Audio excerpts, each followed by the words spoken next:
यांना असूया आहे. कारण शिंदे साहेब एक सर्वसामान्य कार्यकर्त्यातून, सर्वसामान्य नगरसेवकामधून त्या ठिकाणी नगरविकास मंत्री झाले, त्यानंतर राज्याचे मुख्यमंत्री झाले, आज उपमुख्यमंत्री आहेत, एका पक्षाचे सर्वोच्च नेता आहेत.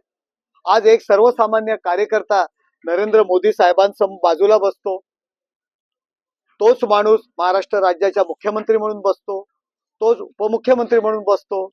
आणि माननीय आपले जे काही नामदार आहेत, स्वतःला नवी मुंबईचे मुख्यमंत्री समजतात, त्यांना नवी मुंबई पलीकडे त्यांना स्थानच नाहीये.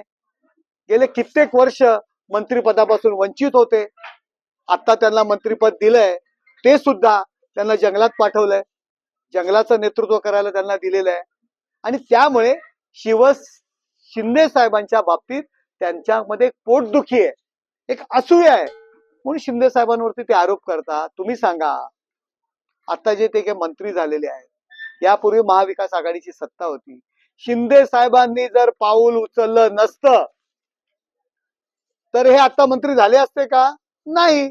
त्यांना रवींद्र चव्हाण जे महाराष्ट्र राज्याचे मुख्यमंत्री, महाराष्ट्र राज्याचे भारतीय जनता पार्टीचे अध्यक्ष आहेत, ते जेव्हा मंत्री होते तेव्हा त्यांच्याबद्दल सुद्धा पोटदुखी होती.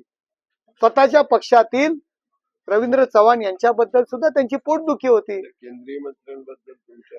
केंद्रीय मंत्र्यांबद्दल पोटदुखी आहे. त्यामुळे केवळ पोटदुखी ही आपल्यापेक्षा कोणीतरी मोठं होतंय याची आहे. एकनाथ शिंदे साहेबांवर ही पोटदुखी आहे, त्यांची हा राग आहे. तर तुम्हाला दिलं की भूखंड कोणी लाटले?